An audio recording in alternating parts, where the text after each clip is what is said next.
começando o Artigo 5º, um programa que leva até você temas que estão na Constituição Federal e que fazem parte do dia a dia de todos nós, cidadãos brasileiros. No programa de hoje vamos falar sobre assédio moral. O artigo 5º garante a inviolabilidade da intimidade, da vida privada, da honra e da imagem das pessoas e assegura o direito à indenização em caso de dano material ou moral. Está aqui conosco o juiz Renato Santana, presidente da ANAMATRA, Associação Nacional dos Magistrados da Justiça do Trabalho. Ele tem especialização em Direito do Trabalho pela USP e é mestre em Direito pela Universidade de Illinois, nos Estados Unidos. Seja bem-vindo, doutor Renato. Gostaria que o senhor começasse explicando para a gente o que configura o assédio moral. A conceituação do assédio moral, às vezes, ele é um pouco diferente na doutrina, né? Mas, basicamente, a gente vai estar diante do assédio moral onde existe uma série de atos, né? Não apenas um ato único, né? Mas uma série de atos tendentes a tornar a vida do empregado uma tormenta, vamos dizer assim. Isso pode se configurar de diversas formas, através de metas ou através de questionamentos constantes, perseguições.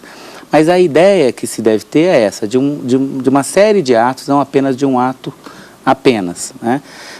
Um juiz da Suprema Corte Americana uma vez disse num julgamento sobre pornografia, né? Que ele disse que ele não sabia definir a pornografia, mas ele sabia o que era quando ele via, né? Assim também é o assédio moral. Quando você está diante do conjunto probatório do assédio moral, você percebe que ele existe, ainda que seja difícil conceituá-lo.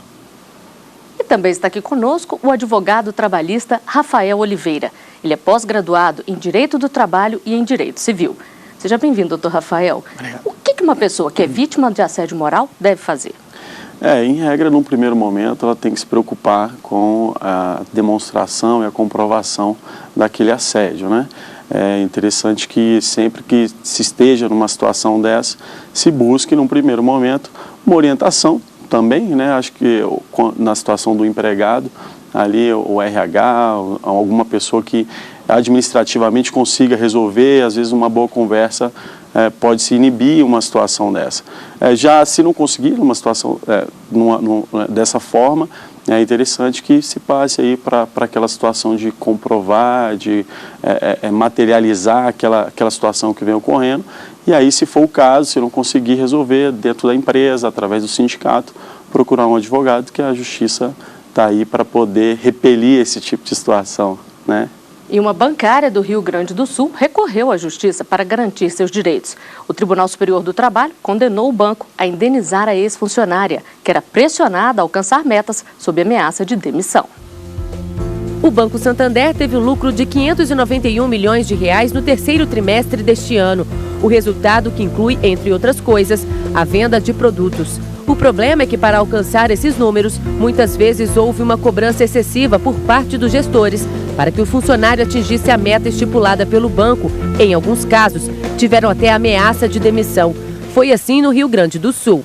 A funcionária do Banco Santander foi dispensada depois de 20 anos de trabalho. Ela alega que durante os últimos 5, quando exercia a função de gerente adjunto da agência, foi pressionada pelos superiores para alcançar as metas de venda. Para isso, eram usadas palavras constrangedoras e humilhantes, até insinuações sexuais. Ela conta também que vivia sob pressão de ser demitida. Ao examinar o recurso na 7ª turma do Tribunal Superior do Trabalho, a relatora ministra Adelaide Miranda constatou que está evidente o assédio moral pelo excesso de cobrança.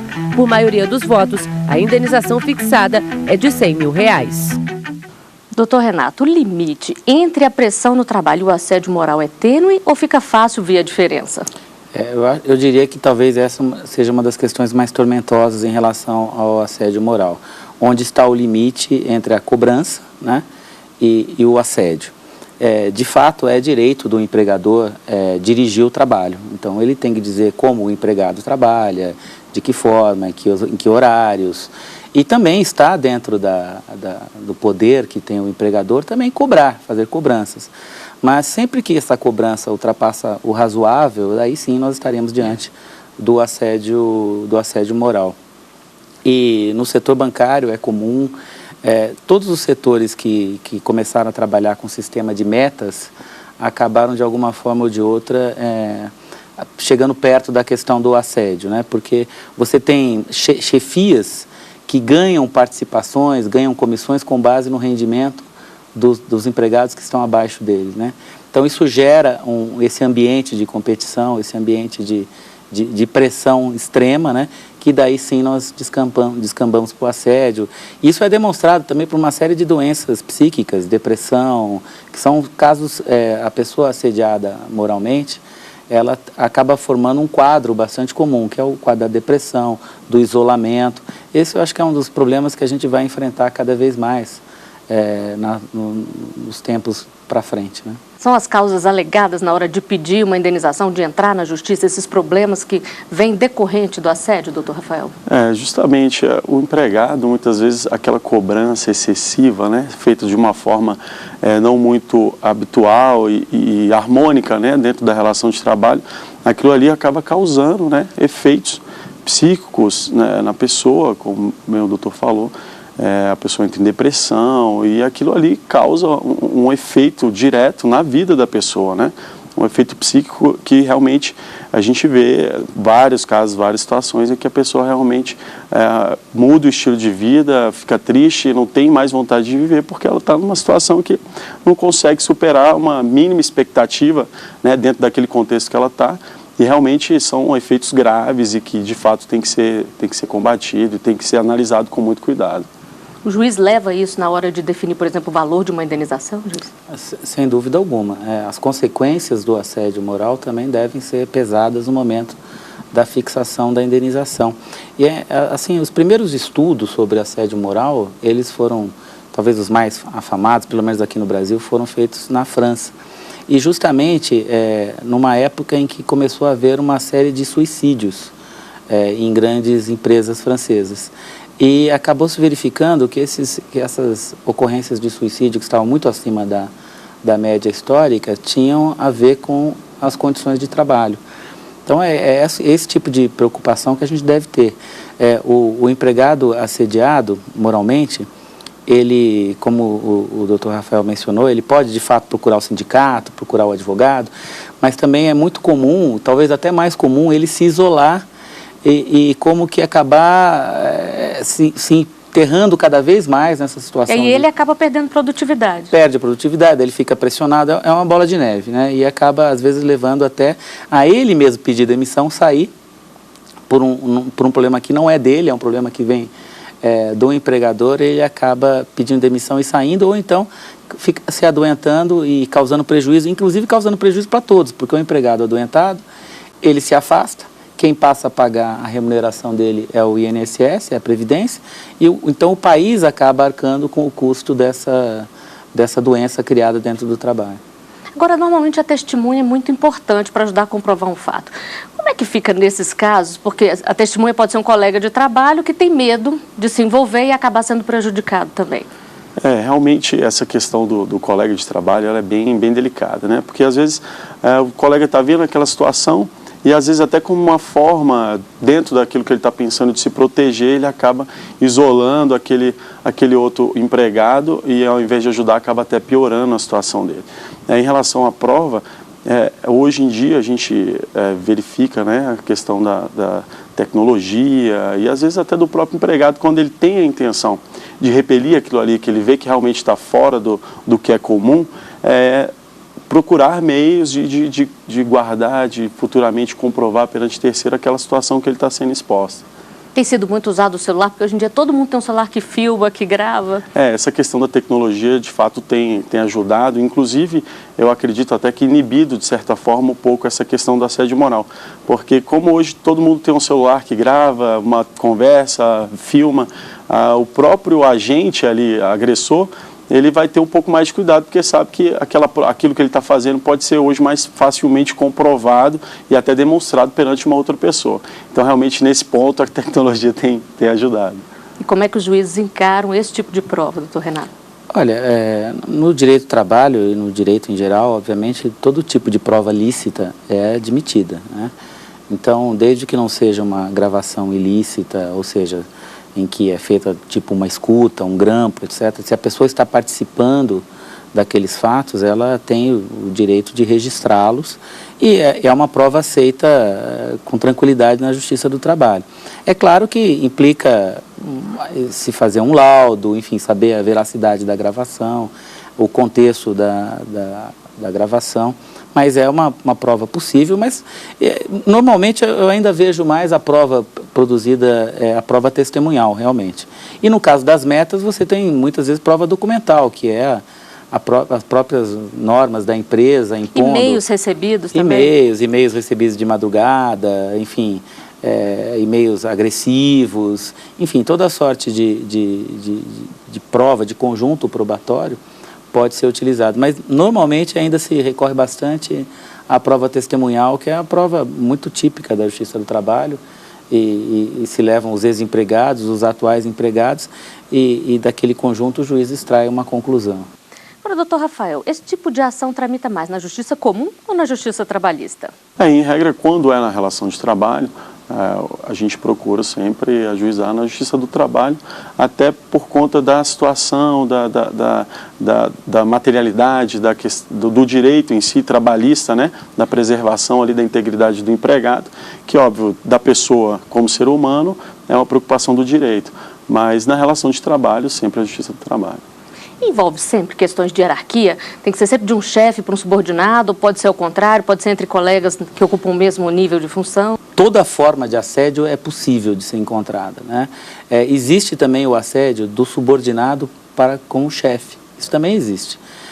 Acontece, por exemplo, quando um determinado empregado ele é promovido para uma função de chefia, e muitas vezes ele os antigos colegas de trabalho não o aceitam, ou acham que ele não merecia promoção, ou passam a discriminá-lo, e esse empregado, que está numa posição de hierarquia, ele pode sofrer assédio também, vamos dizer, o assédio vindo de baixo, ou o assédio que vem lateralmente, vamos dizer assim, de colegas da mesma hierarquia. Embora, é claro, o mais comum seja o assédio que vem do chefe em cima do subordinado, mas todas as formas de assédio existem. E daí você vai perguntar, bom, mas como é que a empresa controla isso? É culpa da empresa controlar se os empregados estão fazendo brincadeiras idiotas um com os outros? Sim, é obrigação da empresa manter um ambiente de trabalho sadio. Sadio e ter um ambiente de trabalho sadio e seguro não é só cuidar para que não haja agentes químicos, não há agentes agressivos, mas é também cuidar para que exista um ambiente socialmente sadio, evitando esse tipo de brincadeira. Brincadeiras racistas, brincadeiras que ultrapassem a razoabilidade, devem ser combatidas pela empresa. Se ela não combater e tem ciência, ela passa a ser responsável pelo dano. Bom, nós vamos falar mais sobre assédio moral no próximo bloco. O artigo 5º volta já.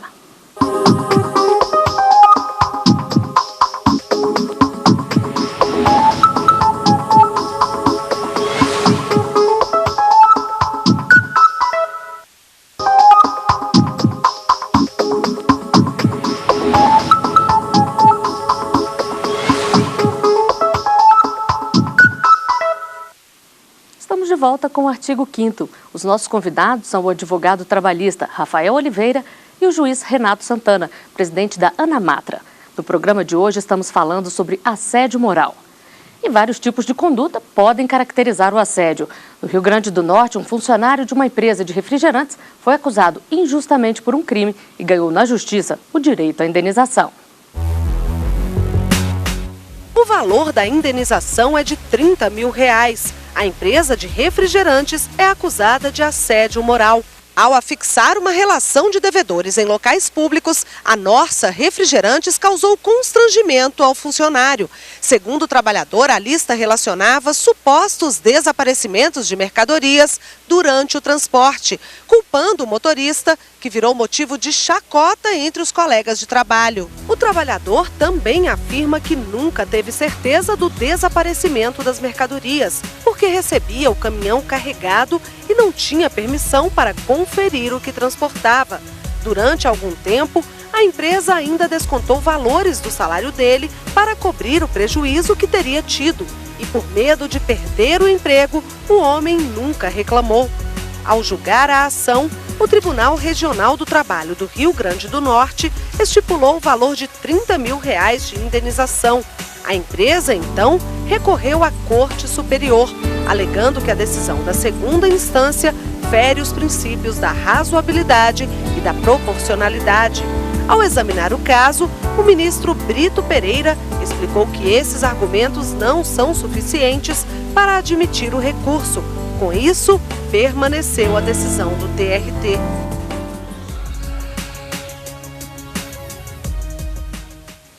Doutor Renato, em caso como esse, fica claro o assédio? Esse caso da reportagem, acho que caracterizaria mais um ato único de dano moral, né? Como eu falei, a ideia do assédio deveria ser a repetição de vários atos que levariam a uma situação de assédio. Aqui, no caso, aparentemente, a primeira divulgação de uma relação vamos dizer, de suspeitos, de furto ou de desvio de mercadoria, já caracteriza um ato que já causa o sofrimento moral e já dá ensejo a uma indenização. Se a empresa faz isso de forma recorrente, etc., daí sim caracterizaria o assédio, porque tornaria essa situação continuando no tempo. Doutor Renato, mas tem que acontecer várias vezes ou basta uma para ser considerada assédio moral? Para efeito de assédio moral, a ideia é da prolongação do tempo daquela conduta. Mas, o que não quer dizer que um ato apenas não seja caracterizador do dano moral. Muitas vezes o ato é até muito mais facilmente identificável, né? Que é o caso, por exemplo, da reportagem, que houve a divulgação de uma lista vamos dizer, de ladrões, para usar o termo, né? O termo popular, que obviamente já causou sofrimento, já causou violação da intimidade desse trabalhador. Isso, por si só, já gera a indenização. Se isso se torna uma tradição da empresa, uma atividade constante da empresa, daí sim os outros empregados estariam sendo assediados moralmente. Agora, e as revistas que às vezes acontecem nas empresas, doutor Rafael, isso também pode ser considerado um tipo de assédio moral? Obrigar o funcionário a abrir uma bolsa, uma pasta? Na verdade, a forma, né, como isso vai acontecer é que vai determinar se realmente aquilo ali é uma forma de assédio ou não. Porque o empregador, ele também tem o direito, né, de fiscalizar, de saber aquilo que está acontecendo dentro da sua empresa e evitar, obviamente, qualquer tipo de prejuízo. Então, a questão aí é muito mais a forma de se fazer isso, né, é que vai determinar se há uma forma de assédio, há uma ofensa ou não, ou se é sempre uma fiscalização decorrente do trabalho que o empregado está desenvolvendo. E o assédio pode ser considerado um tipo de bullying? A gente tem o bullying como uma situação muito difundida, hoje muito discutida, as pessoas costumam a fazer essa comparação, né? O bullying, ele foi usado mais no ambiente escolar, mas é aquela questão da perseguição, da ofensa, né? Causa um dano ali no ofendido, que a gente pode sim fazer uma comparação com o que acontece muitas vezes na relação de trabalho, né? A pessoa está sendo ofendida diariamente, sendo apontada, sendo motivo de chacota, né? Como foi o caso da reportagem, porque estava sendo acusado de roubo, enfim. Então, é uma situação que pode ser, sim, comparada, né? Vamos dizer, já que é uma figura mais ampla e mais conhecida, né? Para essas situações do direito do trabalho, sim. E no caso, a empresa é sempre punida ou o funcionário que provocou aquele assédio, que provocou o bullying, é que é punido? Veja, a empresa, ela tendo ciência de que está acontecendo esse tipo de atitude dentro do seu ambiente, ela deve tomar em relação a esse empregado que está sendo o autor do assédio, ela tem que tomar providências disciplinares contra ele, inclusive chegando no limite de dispensá-lo por justa causa. A empresa tem que tirar de dentro do seu organismo aquela pessoa que está causando o assédio aos demais funcionários e indiretamente está causando prejuízo à empresa, porque ela vai ser responsável por aquele pagamento. Então, é dever da empresa, sim, identificar quem está fazendo o assédio e tentar corrigi-lo, não necessariamente dispensando imediatamente. Às vezes é uma questão cultural, às vezes o empregado, quando ele ascende a uma posição de mando, ele acha que ser chefe é ser cruel, é ser rigoroso, etc. Ele muda a postura que muitas vezes ele criticava antes. Ele muda a postura, né? Pode acontecer isso, então ele tem que ser chamado, tem que ser explicado que a chefia é mais respeito do que qualquer tipo de crueldade ou uma postura mais radical, e a empresa procurar corrigir o erro, e se não for corrigido, ela tem que tomar as medidas contra esse empregado. Bom, e nas ruas as pessoas falam sobre assédio moral. A equipe do Artigo 5º foi conferir as opiniões. A pessoa, quando ela vem falar alguma coisa, ela está desesperada, porque até o ponto que ela consegue ficar calada, ela fica. Quando ela vem falar, é muito triste, porque às vezes é no trabalho e é de onde ela mais precisa tirar o seu ganha-pão. No trabalho é de medo, né? Com medo de perder o emprego. E hoje está difícil de arrumar, né, de novo. Eu acho que elas ficam mais caladas, mas devia denunciar. Por causa dos homens, né? São grossos, né? Eu sou homem, eu sei como é que é. Então elas ficam com medo, sim. Tem que continuar denunciando cada vez mais. Porque isso é uma coisa do passado e que agora as mulheres estão reagindo e tem assédio moral masculino também, né? Eu acho que a mulher sempre deve denunciar a qualquer tipo de assédio.